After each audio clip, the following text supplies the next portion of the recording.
I was a serial adulterer, and now my husband is dead, and I don't know how to feel.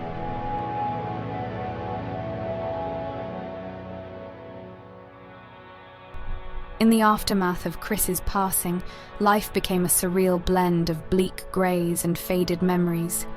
A hollow emptiness echoed in the walls of our home, once so full of his laughter and vivacity. The silent rooms mocked my solitary existence.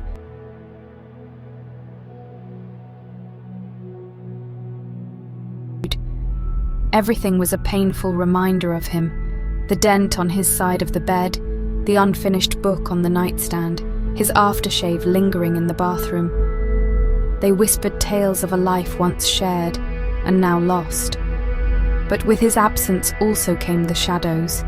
They crept into every corner of my life, reminders of the many secrets I had kept, the betrayals I had committed, and the lies that had defined our marriage.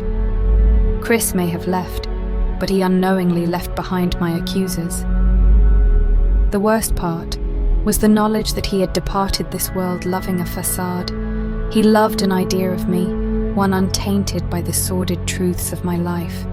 It's one thing to live with guilt, quite another to realize that the love you received was built on deceit. As the days blurred into nights, sleep eluded me. When I did drift into a restless slumber, dreams, more accurately, nightmares, haunted me. Visions of Chris, of him discovering the truth, of him turning away in disgust. Each morning, I'd wake up bathed in sweat, the weight of my past refusing to let me go. There were moments when I thought of running away, of starting anew, where no memories, no shadows would follow. But the guilt, the constant companion, held me back. This was my penance, a life forever haunted by the ghosts of my decisions. I ventured out only occasionally. The world outside seemed brighter, louder, too overwhelming. People's pitying glances cut through me, but their unspoken accusations hurt more. Every "I'm sorry for your loss" felt like a judgment on my character. In the quiet moments, in the deafening silence of my home, I'd often reflect.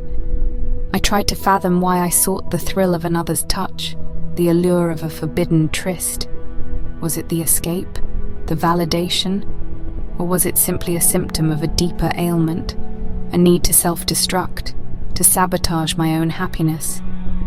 I found no answers, just more questions, each one a bitter reminder of the path I had chosen, the path that led me away from the warm embrace of the only man who ever truly loved me.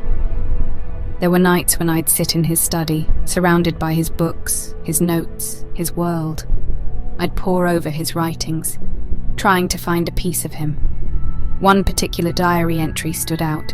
He had written, "Every day with Sandra feels like a gift. She's my anchor, my North Star." Reading those lines, I was torn apart, knowing that his North Star was but an illusion. As time wore on, the house began to change.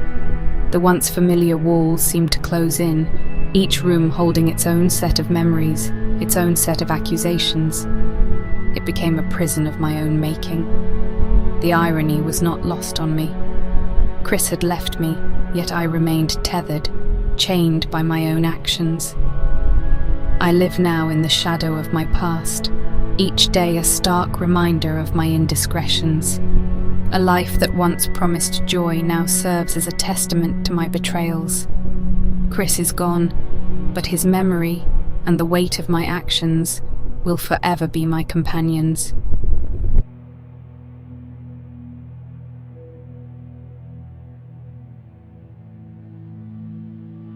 The city outside seemed different, yet it was not the city that had changed, but rather me. I walked its cobbled streets as a phantom, a remnant of who I once was. The breeze, which once held whispers of temptation, now only murmured past regrets. The buildings, previously holding secrets and stolen glances, now stood as silent judges of my past. Every corner turned unveiled another scar, another memory. I had found solace, if you can call it that, in the dimly lit rooms of a therapist's office. Plush chairs, soft music, the faint scent of lavender, all carefully curated to provide an air of comfort. But for me, the comfort was superficial, for the weight of my past loomed large. Each session was a journey into the labyrinth of my own making. Each revelation, each confession peeled back layers of denial, layers I had so meticulously built to protect myself. Dr. Maya, a stern-looking woman with spectacles that gave her an air of authority, would listen patiently. Every now and then, she'd ask probing questions, making me confront my own actions, my choices, my betrayals. There were sessions where I'd find myself sobbing uncontrollably, where the weight of my actions would leave me gasping for breath. I felt like a drowning woman, clawing desperately for the surface, for a breath of salvation.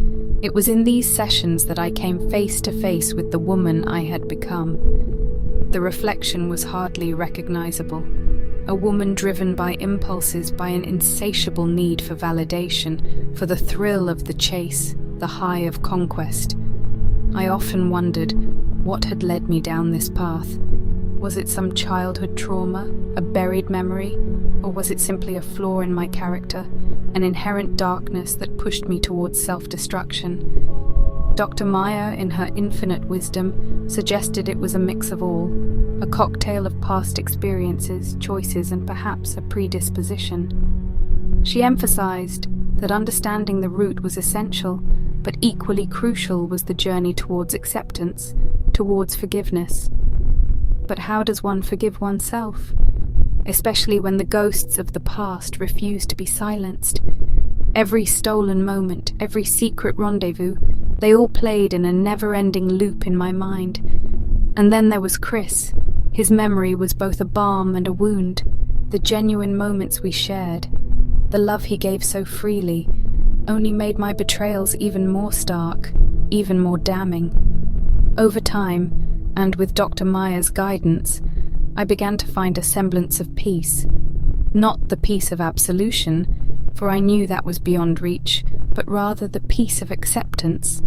Acceptance that I was flawed, that my actions had consequences, and that the road to redemption was long and arduous. But it was a road I was willing to travel. For Chris, for myself. The therapy sessions, while grueling, also provided moments of clarity, moments where I saw a glimpse of the woman I once was, the woman I could perhaps become again, a woman who, while scarred, was also resilient, a woman who had loved deeply, erred grievously, but was also capable of growth. I walk the streets now not as a ghost, but as a woman reborn. The shadows still lurk, the memories still haunt, but alongside them, there's a glimmer of hope, a promise of a future where I can remember with love, mourn with regret, but also live with purpose. This is chapter 6, the final chapter of a 6-part short story. If you liked this chapter and would like to hear the other 5 chapters, or more stories of love, betrayal, cheating, and candid confessions like this one, please make sure you subscribe to the Romance Diaries on YouTube.